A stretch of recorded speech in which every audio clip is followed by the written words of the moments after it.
But even though I am a lesbian, I see that flag and I think about like the religious minorities who disagree with that. And I think about what it feels like to all the people who just don't want that or would just like appreciate a politics-free space. I'm the only lesbian in the room maybe, but there's a fucking rainbow lanyard and I want the rainbow lanyard to get in the bin. And there is a person who served his sentence, I think, for pedophilia and child abuse, I think. And this man claims to be a woman now, and he is in the women's prison here. It's like, why isn't there someone going, no, we're not doing this for you? Like, no, you bugger off. Why isn't someone with a backbone stepping in and stopping this? The risk of suicide attempt was worse after surgery for trans women. Oh my gosh. So in males. Oh my gosh. Yeah, and it was substantially worse. It was something like 3 times worse. How much can you talk about this issue of suicide in the trans movement and some of the claims being made around it? There was a kind of zombie stat, and I think it was something like 49% of trans people had, and I'm pretty sure they said attempted suicide. And so I call it a zombie stat because it's just completely false. Wow. Okay, so you're talking about organ harvesting. We're talking about female genital mutilation. We're talking about the treatment of Uyghurs, for example. We're talking about all kinds of things, okay? Yeah. For decades, they've been trying to get 0.5% of the attention that the trans movement has gotten in no time at all. Yes. My theory is that the trans movement has become the plastic straw of the human rights world. Wow. And turns out the Chinese government have basically bribed the heck out of the UN. The Secretary General, Antonio Guterres, every year gets about a $20 million slush fund by the Chinese. Is it, like, for you, it's a live possibility that a lot of this could be a sort of I wouldn't rule it out. Yeah. I wouldn't rule it out. Look, this interview is going to get me cancelled.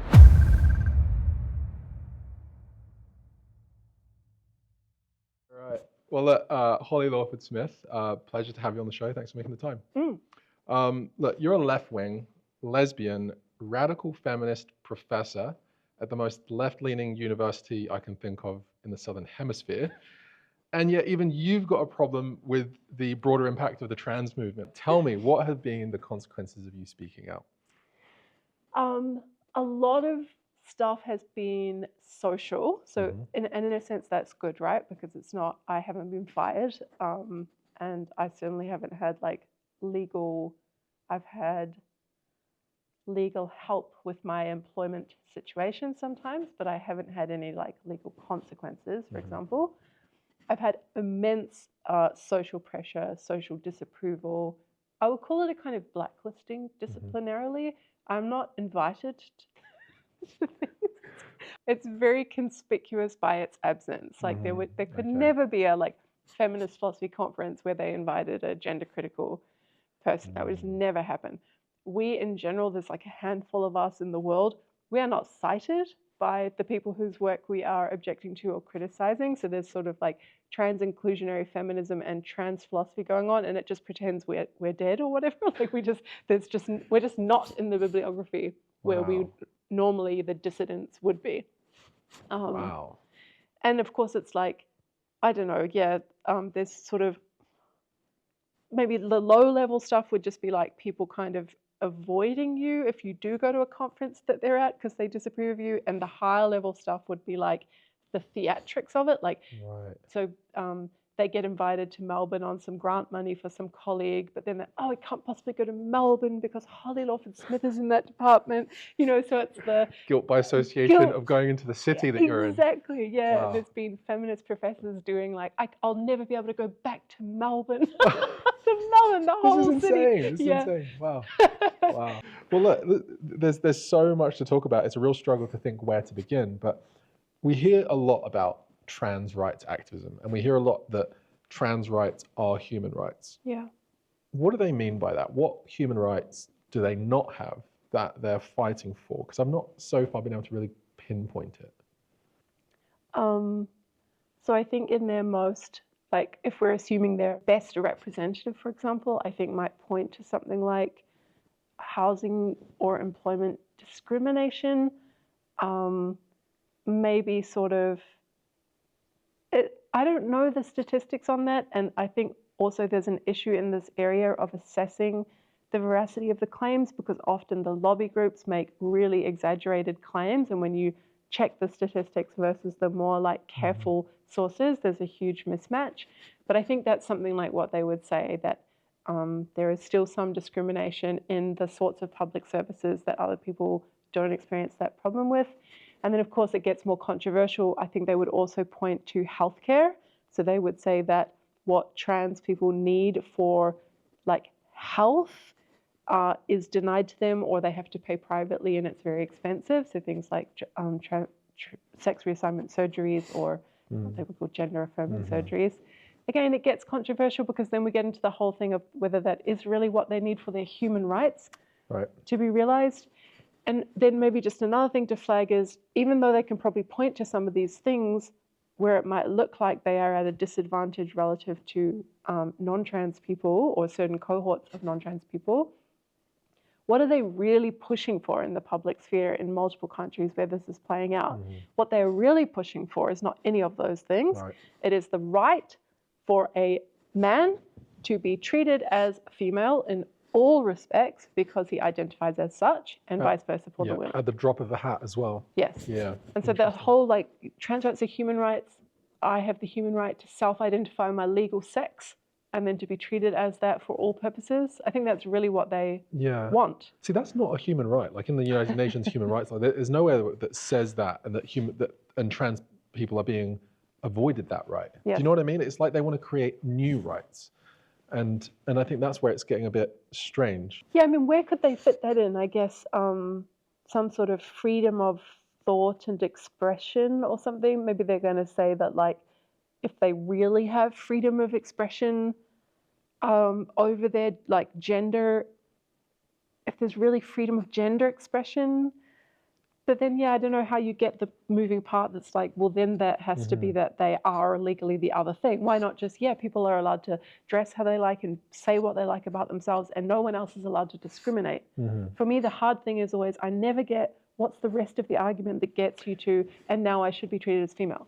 Right, yeah. What is the argument for that? It's never made explicit.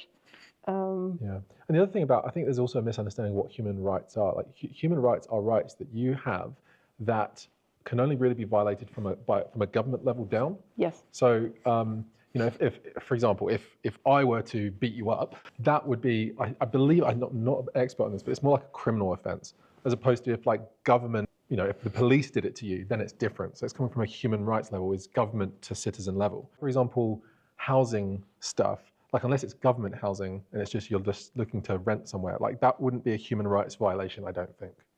You're right. If there's a clean distinction here between which things should really even count as your human rights versus something just like your equality rights protected somehow under the law, then they've got even less of a claim, because the things I pointed to are really just... I guess that's what I'm trying to say. And I think there has been this misunderstanding of what human rights are and when you can sort of make a human rights claim. Yeah. There's like a different law structure to how it all kind of works. So when protesters are out there saying it, it's like, I don't think you know what you mean when you say that kind of stuff. And it's also not that it would help if they modified the sentence to like, trans rights are Equal Opportunity Act rights, or because none of that is going to get them past the universal human. Like all of this legislation is there to protect equal respect for humans. None of it gets you down to the level of the sexes and says that. And if anything, if you could get anywhere near like the Sex Discrimination Act in Australia, it would be to protect women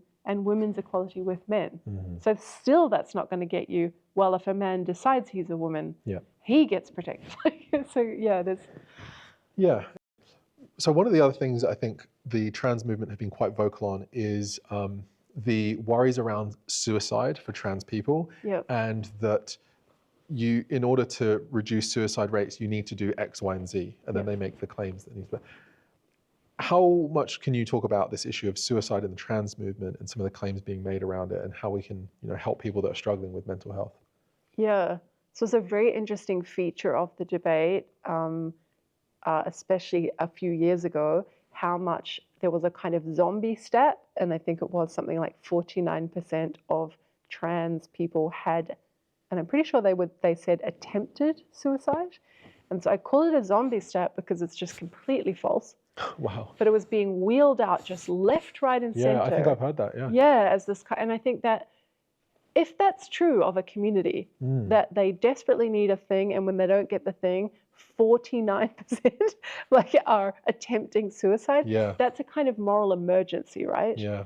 And so, yeah, I think the role of the rhetoric around suicide has done like a lot of work in bringing people on board with the sense of urgency and desperation for giving trans people what they're asking for. Right.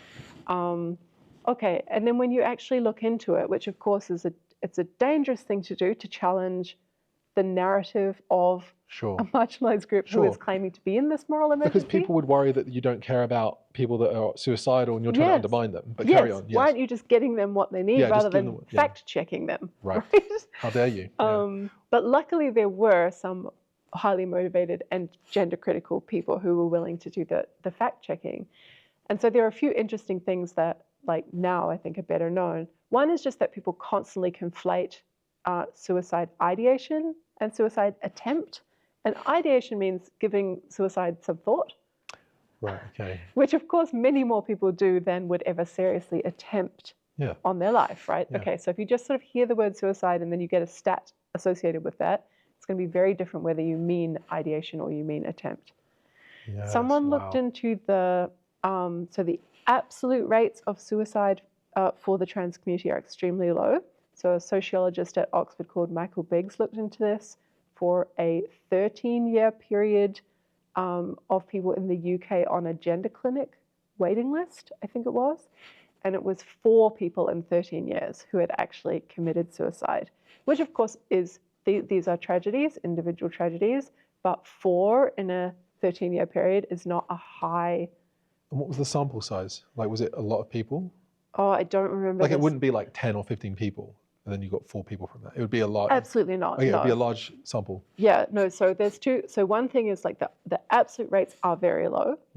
The percentage rates compared to the non-trans population are slightly elevated, whatever the word would be. So it's true that the transgender cohort has a higher suicide attempt rate than the non-trans population. And they've done some large studies of, there were studies in England, in Amsterdam, in Sweden, and I think in Finland, and they showed this like slightly elevated rate. But there was a paper that came out early this year, and I think this is like the most crucial sort of information.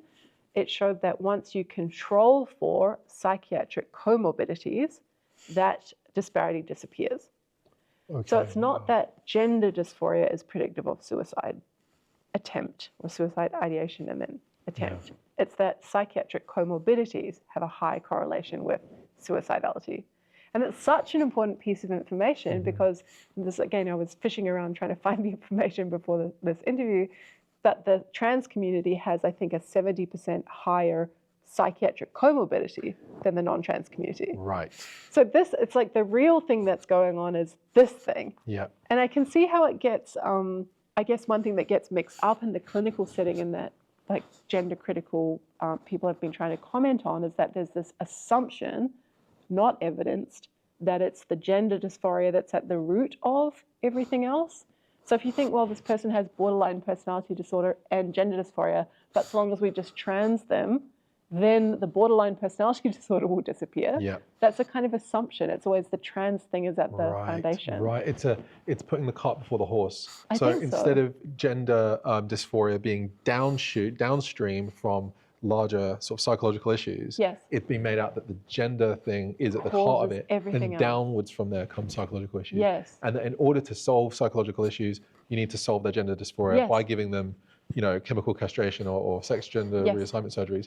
When you're doing the exact opposite than you need to be doing, you need to be helping them with their other psychological issues. Exactly, and I think that's the real push now. Like we have to be treating the underlying issues, and not least because really vulnerable people that are struggling with those kinds of illnesses or whatever you should call them, of course they're going to be reaching for things that make sense of their distress or their discomfort or their unhappiness. Anyone would. If I was in their position, of course I would too. So it's really risky just to be like, no, it's trans at the foundation. We're just going to be transitioning everyone and we're going to assume that they're happier afterwards. And again, one final piece of information here that's relevant is that there was one study, I think, done out of Finland. All of this is in the last 3 or 4 years, by the way. It's recent research. One study was done on pre-operative versus post-operative trans people, so trans people having sex reassignment surgery, which again is like it's a smallish number of trans people now. But they were trying to track whether the suicide attempt rates improve post-surgery, because at least that would give some justification for this idea that like transitioning helps. And they found that it made no difference in females, so trans men, but the risk of suicide attempt was worse after surgery for trans women. Oh my gosh. So in males. Oh my gosh. Yeah, and it was substantially worse. It was something like 3 times worse. And it was a small cohort, so okay, a grain of salt. But I just thought that was really interesting as well. So this just feeds into the bigger complaint that like the evidence basis on which we are proceeding with this gender affirmative medicine, puberty blockers, cross-sex hormone surgeries, we've just got no idea what we're doing. And it's such a like dangerous, risky, terrible experiment. But even this shift away from actually valuing, critical rationality, debate, discussion, evidence, even that has been viewed as an oppressive concept. Yes. Where we've gone from, in education, prioritizing, the concept of, I think, therefore I am. As Kevin Donnelly, who I just interviewed, said, we've gone from I think, therefore I am, to I feel, therefore you must give me what I want. Yeah. And therefore I am right about everything. Yeah. And so even to sort of challenge those things which you've just challenged and essentially debunked with those studies around the topic of suicide. I mean, it's not that suddenly this information is welcomed in and go, thank goodness it's not as bad as we think. Yeah. Thank goodness. It's like it gets, I wouldn't be surprised if people double down on reception. No, and actually I had an experience of this. So I was giving a talk about no debate strategies at a university in America. And I commented, like I was trying to list a bunch of topics that there's no debate about. So I listed gender affirming care.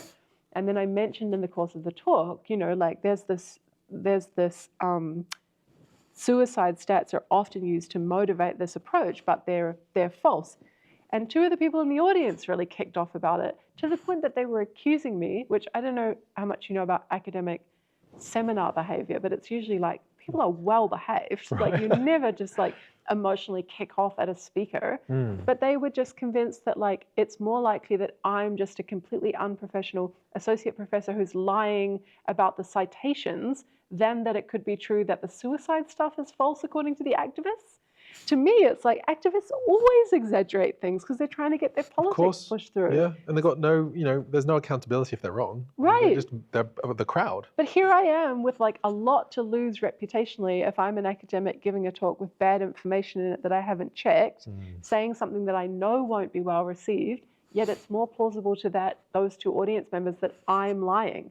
I mean, it was just really remarkable. So you're right. It's not that people are glad to hear it, relieved that actually trans people are not killing themselves left, right, and center, and then willing to talk about what the right interventions should be. No, they don't want to hear it.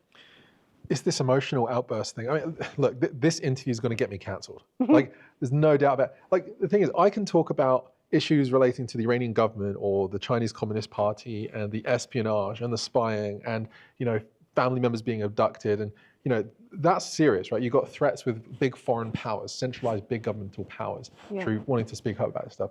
This is the only subject where my friends will try to cancel me and want me dead kind of thing. You know what I mean? Yeah. It's bizarre It's so that this is the thing that's going to get me cancelled, not all this other stuff. And why do you think because they too will just be so committed to the left-wing orthodoxy and it'll be unthinkable to them that it's false that I will look like a madman conspiracy theorist? I think it's that. I think that people have no inoculation against emotional blackmail. Yeah.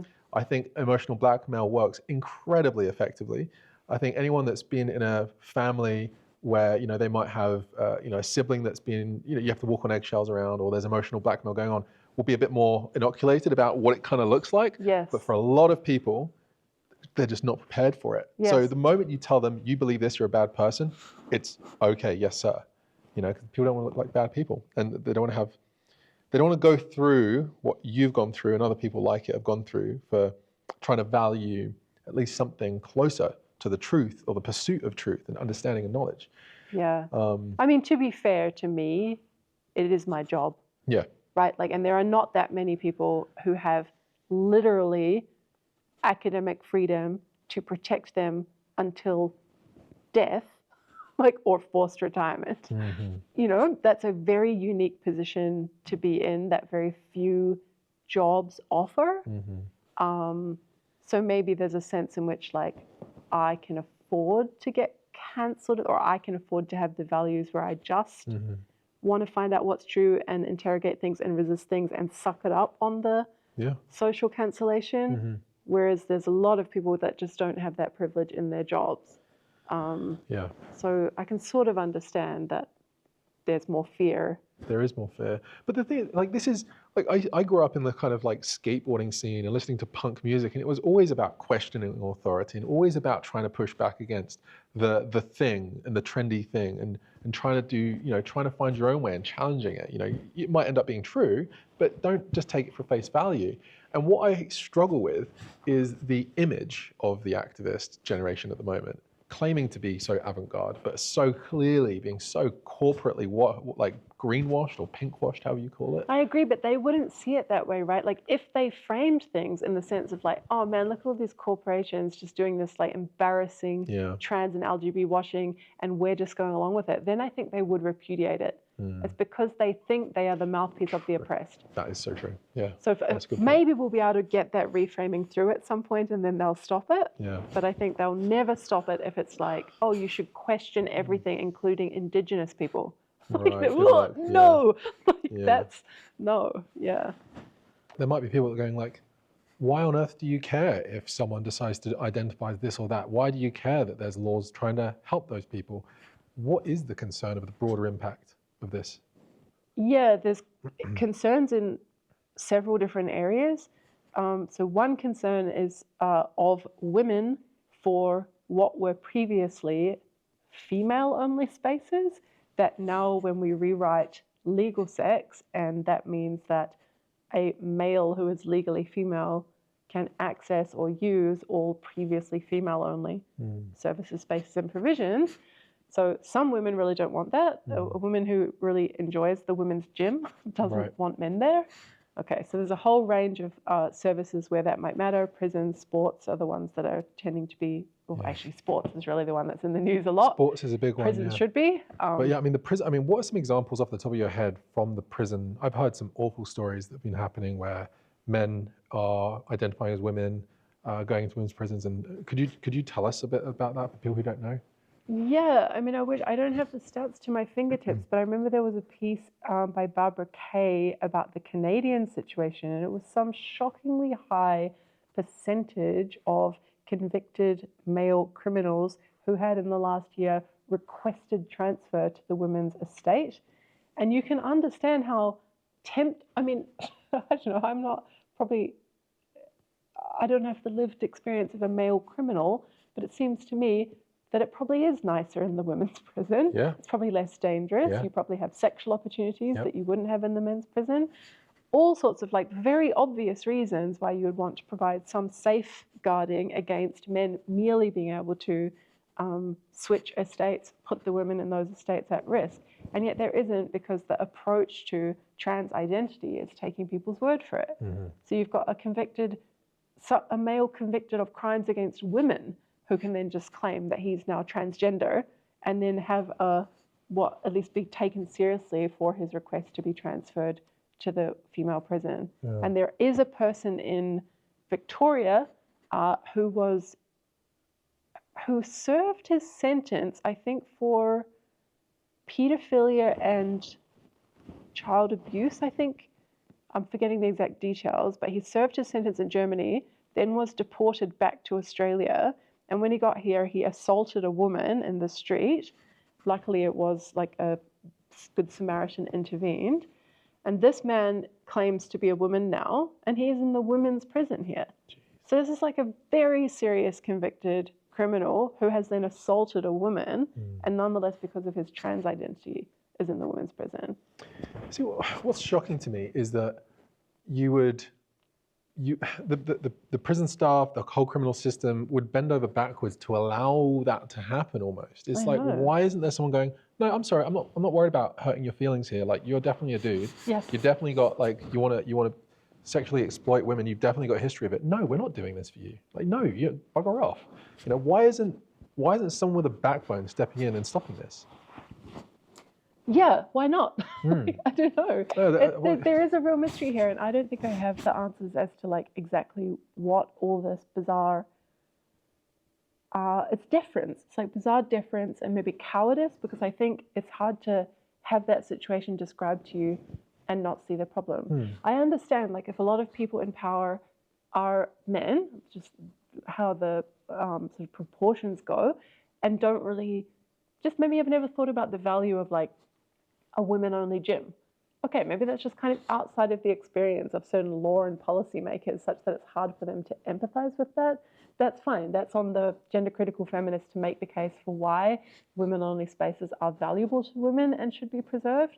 But prisons, you can surely just tell anyone what we've just talked about, and they should be able to see the problem. Like, there was a line and now it's a circle. Like they made an intersectionality hierarchy, and it had the most privileged at the top and the worst off at the bottom. And now cleverly the most privileged have found a way to be the most oppressed, and now it's closing in on itself, and that is interesting. Yeah, well, look, it's like that's the game you want to play. You want to play oppression Olympics, but they don't see it that the line has become a circle. They just think trans people really are the most oppressed. It's interesting, almost like the social justice movement's almost shooting themselves in the foot and creating a loophole whereby all of the things that they worked really hard to achieve have kind of now backfired and gone nowhere for them. And now women's spaces are gone and women's sports are gone, and you know, just loads of things. Sorry, and I only mentioned, like you said, who are the impacts on, and I went into a rabbit hole on women, but I just wanted to also mention, like, LGBT people are another group where there are like serious kind of impacts here. So it's not just that in the conversion therapy legislation, they're getting like used for a political purpose to like push this gender affirming care through for trans people, but it's also that like there's a question of like, if we're really buying into the ideology that the trans movement is pushing, there's a kind of rewriting of sexual orientation itself, like that sexual orientation now no longer depends on sex, and that a man who identifies as a woman and remains attracted to women is now able to be a lesbian. And there's a kind of confusion where what we do know about like effeminate young boys is that they will tend to grow up to be gay, but some tiny proportion of them may grow up to be trans. And so now there's a like single phenomenon early on, but trans activists pushing that like a feminine young boy, a boy who wants to wear a dress, is trans. They are sort of changing the pathway of the future of gay men. And the same with lesbians. Now all the lesbians are trans men. And so anyone who is like proud to be gay, like me, and sees us sort of lost to their cultural community, like now there are not lesbians, there are trans men. And if it was just a matter of label or description, you might not worry too much. But it's also trans men getting double mastectomies, becoming medically dependent for a whole lifetime on taking testosterone. And antibiotics, like I've heard the infection rate is through the roof for some of these surgeries as well. Right, complications. Life longevity impacts, you know, there's a bunch of stuff there that I think we're only just starting to scratch the surface of. I think that's right. Because it's so new and it's tragic. Yeah, and that's just, these are like confused, like young people trying to figure themselves out, right? And what a dangerous, like, people should be free to experiment, and it should be as consequence-free as possible. It's not consequence-free to end up taking like testosterone for 5 years. Or chopping parts of your body off. Yes. So the thing is, like, once you really like do your full list of what all the women-only spaces are, or services that are offered to women only, there's a huge variety of stuff. Like, it might just be, you know, the University of Melbourne hiring a female mathematician because that's a male-dominated department and they have an affirmative action exemption, but then they advertise the job for women-identifying people, and then they hire another man. So it's like, it's got, once you really track through all the impacts and consequences of this, there's heaps. And they all have their own like stuff to be said about what the threats are. It's like snowballed, or it's like tinkering around with something in the software of society and just having no understanding of where this is going to go. Like Yes. it's going to go all kinds of ways, and we're going to come into them constantly in human rights laws, in the workplace, in education, in Absolutely. kindergarten. It's like, what have you guys set in motion? Yeah, it's also so weird to me how much of it is just being accomplished by a change of the meaning of a word. Yes. Because you would think that the trans activists could just come along and say, trans women are women.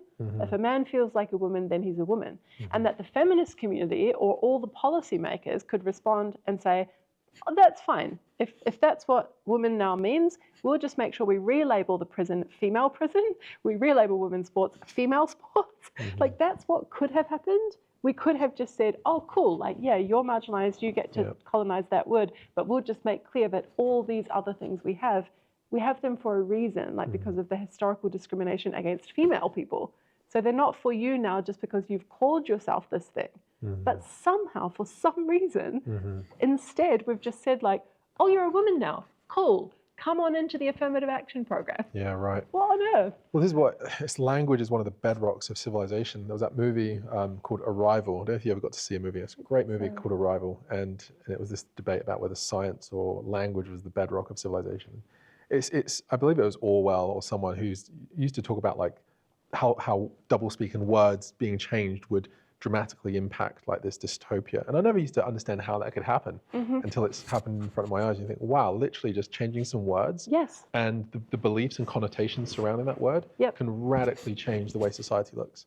But one of the other things that has really surprised me is also how the trans movement has seemingly appeared out of almost nowhere and dominated the cultural conversation for years now. And it only, to me, Bill 16 came into effect maybe 2016, 2018, that was being proposed. It wasn't that long ago.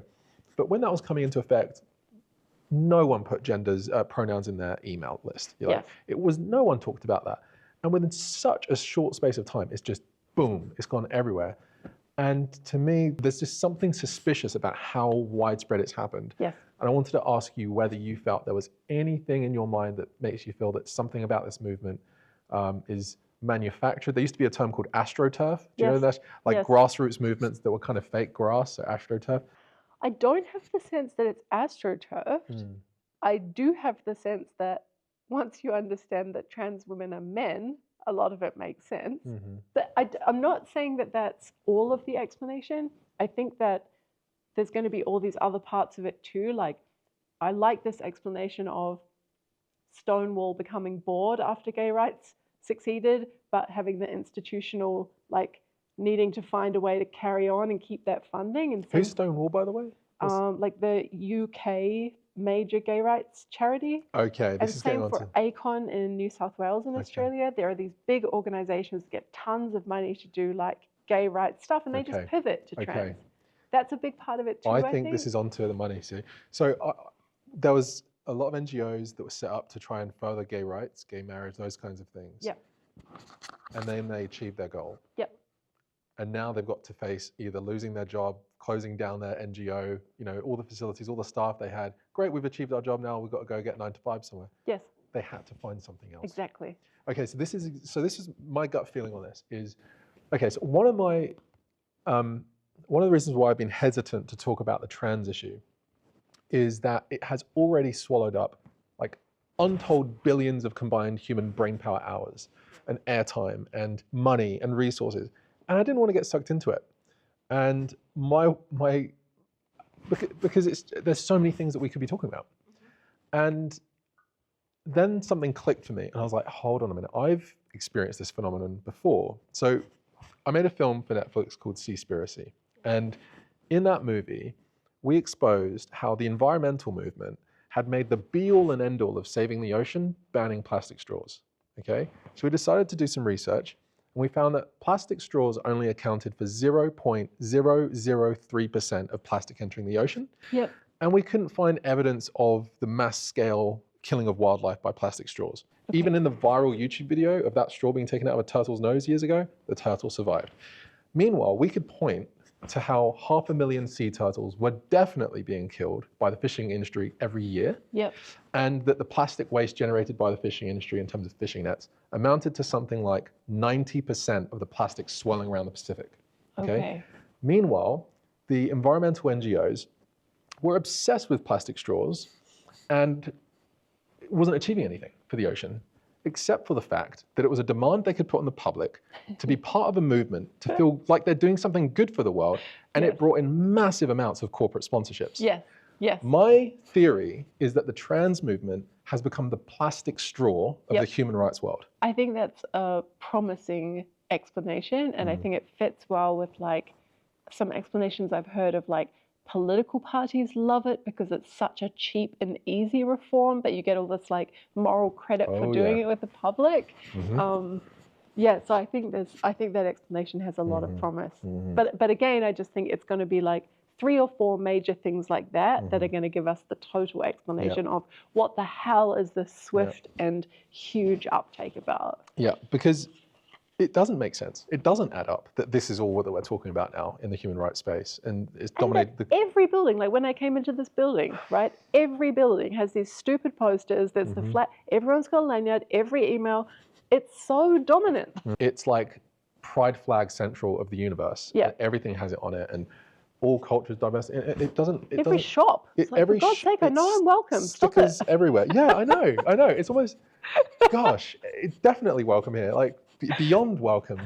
It's like, oh, anyway, and it doesn't make any sense because I know personally many people who have spent decades of their lives trying to bring attention to horrific things, so horrific there's hardly words to describe it. Okay, so you can talk about organ harvesting. We're talking about female genital mutilation. We're talking about child sex slavery in parts of the Middle East. We're talking about the treatment of Uyghurs, for example. We're talking about all kinds of things, okay? For decades, they've been trying to get 0.5% of the attention that the trans movement has gotten in no time at all. And it just frustrates me. And I can't understand how this is happening. And like you said, there's just stupid posters absolutely everywhere that people feel like they're part of some grand struggle. But meanwhile, if you put a poster up, or if you attend a rally that's critical of the Chinese government, or if they're critical of the Iranian government, hardly any protesters show up. It gets 0 press. No institutional changes happening here in Australia. And those people are being spied on. I've been to these protests and there's spies happening. They're taking pictures of all the protesters. It ends up on government websites in these countries. Their families get taken hostage. Their families get tortured on the other end of a phone line saying, don't go to that meeting. Don't go to the United Nations. Don't go here or we'll torture your children. These should be the posters that we're putting up. These are the lanyards we should be wearing, if anything. The whole colossal trans movement, it seems like a total fabrication that's achieving basically nothing. God bless people if they want to wear what they want to wear, identify whatever.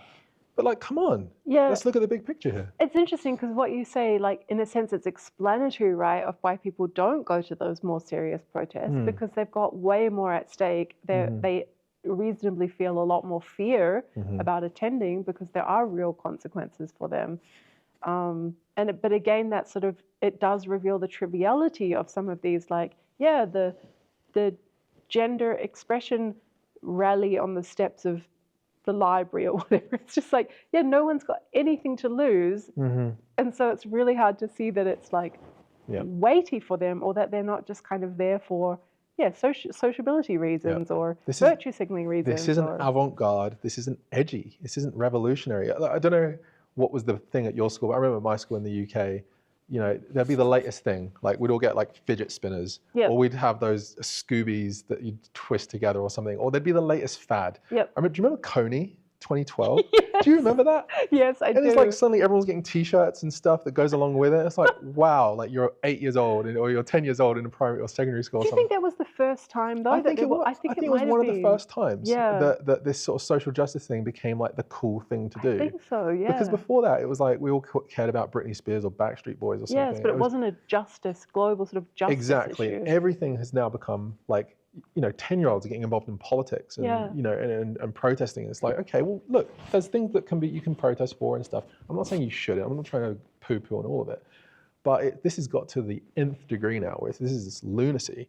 I kind of might want to poo-poo it, actually, because I feel really for example, the Palestine protests, right? Oh my gosh, let's go into it. There's posters all over Melbourne that are the slogan is something like, they tried to wipe out Palestine, so that the world tried to wipe out Palestine, so Palestine became the whole world, something like that. Right. Have you seen them?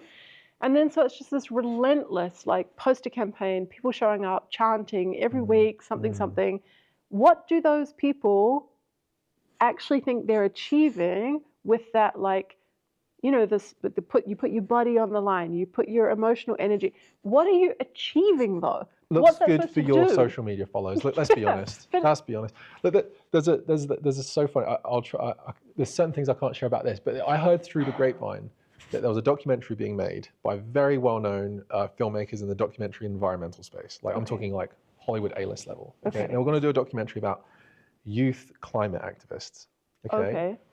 Within a very short period of time of beginning production, they realized that all these young kind of Greta Thunberg types, massive egos. They were just doing it for their social clout. They stopped making the film. I'm not surprised at all to so hear it's kind of like that. And the reason why I pull it back to what school fads are going, I just view that this is just progressed now. We never grew out of it. It's like a mind virus that has taken on people. And this one in particular, the Palestine one, it comes with memorabilia and merchandise. I agree. The keffiyeh or the badge. So capitalism can get on board. Oh my god! But the irony is incredible. And meanwhile, it's boycott, dates from Israel. It's boycott, whatever products are in Australian supermarkets from Israel. Anything from Israel, you got to boycott genocide. Meanwhile, all the flags and keffiyehs that they're wearing were made in China, probably by Uyghur forced labor. And it's just like, guys, like wake up. I know. Don't tell everyone that they need to wake up and your silence is deafening. It's like, guys, he had no idea how childish you look. Yes. Just I hope to God that you're going to wake up one day out of this. But if you don't, like, please, like, it's blowing my mind. But I guess as like a person in a university, then I wonder, like, is that are we sort of, at what point is the failure? Because if that's just young people coming out of high school, naive, sort of just believing what the adults tell them and not being critical enough, but in 2 years they'll grow out of it and be embarrassed, maybe that's okay. But you go to those protests and have a look. There's a wide range of ages. And well, look, this is the thing. I don't think this is just a young kid phenomenon. But I think it's almost like what football hooligans are, but to like people on the left. True. Like I myself, I was on the far left for my teen years. Yeah. Smash capitalism. I was in Paris for the climate agreements. Never been a smash capitalism. Okay, I was. I didn't even know what capitalism was. I never read a book and then I didn't even know what the economic systems were. Like I didn't know what supply and demand was. You just knew what you were meant to be against. Exactly. Yeah. And then later in life, just for people who might still be on that, there's a book called Basic Economics by Thomas Sowell. Read it. It kind of brought me out of that. But like nevertheless, there is that kind of grouping that happens in those protests that I think more sort of conservative men have gotten out of football gangs and football hooliganism. The togetherness. I think there's something to be said for that. Where do we go from here? Because I think one of the worries, at least for me, is that, and we've already discussed it a little bit, is that there has been an opportunity cost on what we could be talking about and things that we have missed and how distracted we are by this big cultural conversation. Meanwhile, we're living in a very interesting time globally at the moment. Changing power dynamics between the Americans and the Chinese, and lots of things happening. There's an interesting analogy or heuristic on this phenomena. On when you focus on one thing, you miss perhaps a bigger picture. Yes. So, for example, there was a really interesting phenomena that happened in the last century. I believe it went pretty big in the 70s, but I think this happened in the 40s. So there was a maths problem, like a maths riddle, called 3n plus 1. Okay. And basically, it's just a simple little maths formula. You pick any number, like between 1 and 10. If it's even, like you add 1, or you times it by 2 and then add 1. It was like something like that. Okay. And then what happens is you plot the numbers out on a graph. And what would happen is this number would rise and rise and rise and rise, and then it would go down and then do this loop of like 421, 421, 421. But the point is that maths professors were urging students not to waste their time on it because it was unsolvable. Stop wasting your time on it. You'll spend your whole career doing this if you don't be careful. Inevitably, huge numbers of maths professors, physicists, students got obsessed with 3n plus 1. Because it became a kind of meme? Because everyone was just focused on it. Maybe it became a kind of meme. But like more people caught the focus on it because it became popular or I think so. whatever? It kind of went around in the math circles. Yes. And despite the fact that professors were urging them not to get focused on it, it dominated for a long time. And one of the theories, although it's been not proven, was that it was a Soviet mind trick to waste the time of American academics on meaningless, pointless stuff while they got the real job done. Does that remind you of anything? Yeah. Yeah. No, and I never know how seriously to take this like Russian bots hypothesis. Yeah. Like, I mean, they have proven for some Twitter controversies, for example, that the people doing all the like polarizing, hateful shit stirring was bots, right? And so, okay, so it's not like it doesn't happen. It happens a lot. But it's just hard to know, like, when is it a conspiracy and when is it not? Yeah, that's the thing. And it's ambiguous on purpose, I guess. Yeah. And it's hard to pinpoint. But I think there was an article that came out, I think, a few months ago that talked about how it was something like 25% of accounts and posts talking about there was a hospital that was accused of, Israel was accused of bombing this hospital early on in the conflict. Turns out it didn't. It was like the car park and 500 people didn't die. It was like 13. And it wasn't from Israel. It was a rocket that Hamas fired that didn't land right. But something like a quarter of all posts about it were coming from Iran and Russia, blaming Israel. And they only found that out. They only revealed that much later. It revealed what part? Where it was coming from, those tweets. Yeah, revealed later. It was in an article. Okay. So that can do so much damage, can't it? Huge, and it creates, that's radicalizing. Yes. You know, that's what sends people out to protest. Yes. And it's been, you know, they call it the fog of war for a reason. It's really hard to know what's really happening on the ground. Yeah. But these things are coming out that keep radicalizing people. And Iran has become an expert at it. Yeah. Really good at doing it. And I guess some of the more like conservative people online are saying, look, Iran's not worrying about all this gender stuff. China and Russia aren't concerned about that stuff. They're expanding into Ukraine. Their eye on the prize. They're expanding into like the Middle East. China's expanding to all around the world with the Belt and Road Initiative. Here we are in the West, just like, what are we doing? This is a 3N+1 phenomena. But then why? Yeah, it still needs an explanation to me. Like, it's a clever strategy on the part of the people that want these countries to be distracted, but you still need an awful lot of like credulous people, like, people in positions of authority that should know better and should be able to say no and should be able to see that strategy, but don't. So it's like, I don't know, it feels like there still needs to be more to like, why is the UK and the US and Australia is going along with all this nonsense? Well, I mean, look, I mean, we do know that there have been bribery scandals from the Chinese government to, was it recently, the New York police? There was a scandal recently. They found out that someone high up in New York's governance was being funded by China or something, was doing their handiwork. Oh, wow. The United Nations, I've been working on a film which was rejected by a big streaming platform recently, which is all about the United Nations, in which I spoke to a whistleblower who'd worked in the Human Rights Council for 10 years and had basically leaked out all this confidential information from inside of what they were really doing. Oh, wow. And turns out the Chinese government have basically co-opted the Human Rights Office now. And there's a podcast with the full interview is going to be released on this channel, or probably is at this point, that goes into how, China have basically bribed the heck out of the UN. The Secretary General, Antonio Guterres, every year gets about a $20 million slush fund by the Chinese, but it's only to be spent on what's called the Belt and Road Initiative, which if you're not familiar is like China's big resurgence of the old Silk Road. And so they're building like ports and railways and everything. And, you know, it's like this big infrastructure project. And China's, behind a lot of that kind of stuff. And again, I don't know how you can draw these connections between what's happening here and making a leap here that, for example, like the UN tweeting, trans lesbians are lesbians or something. It's hard to draw a line. Yeah. That kind of this grand conspiracy. I'm not trying to make that claim. Is it like, for you, it's a live possibility that a lot of this could be a sort of I wouldn't decoy? rule it out. Yeah. I wouldn't rule it out. So another one that's quoted a lot is a guy called Yuri Bezmenov. Do you know who he is? No. He was a KGB agent during the Soviet Union who defected to the United States, I want to say maybe in the 70s or 80s. And he did this very famous interview on TV, very long interview. But the portion of it that I'm referring to is when he talked about something called psychological subversion, I believe it's what it's called.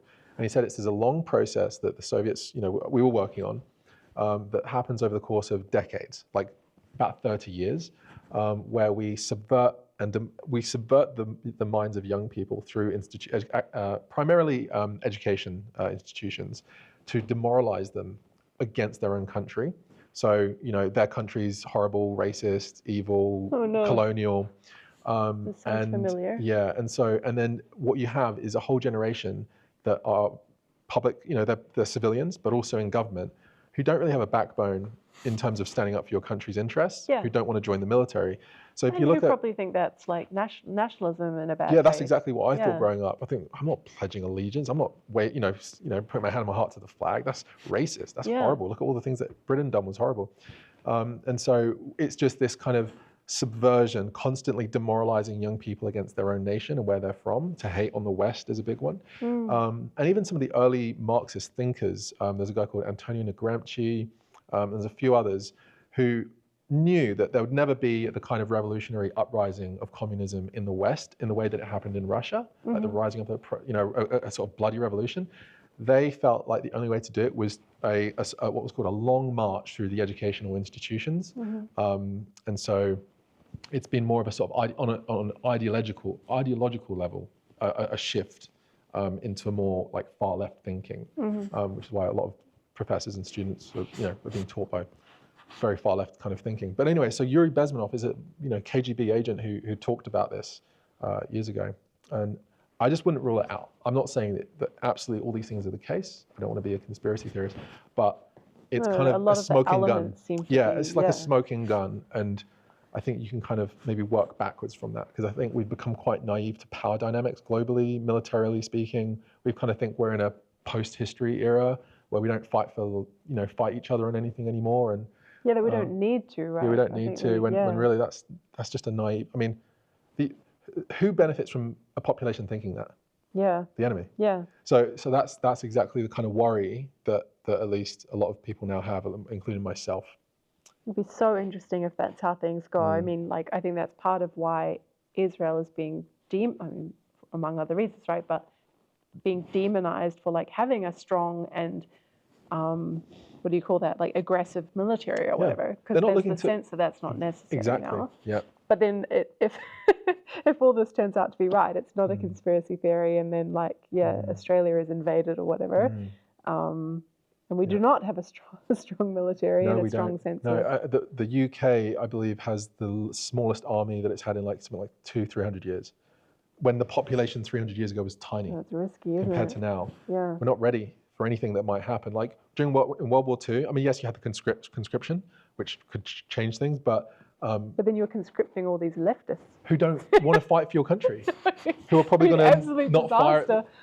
It's horrible to think like that, but yeah, pretty much. Speaking of the LGBTQIA plus 2, whatever it is. Very nicely done. Yeah, thank you. Am I right in saying that you, again, as a radical feminist professor at university, even you take issue with the pride flag? Is that correct? And how ubiquitous it is? Yes. Could you explain? That's going to be a revelation to someone out there that has never come across someone who's gay or lesbian that takes issue with the pride flag. Because what I think cisgender or straight people are made to believe is that all people represented on the LGBT blah blah blah all agree with that flag all the time. Yeah. Tell us about that. Oh man, yeah. I'm the only lesbian in the room maybe, but there's a fucking rainbow lanyard and I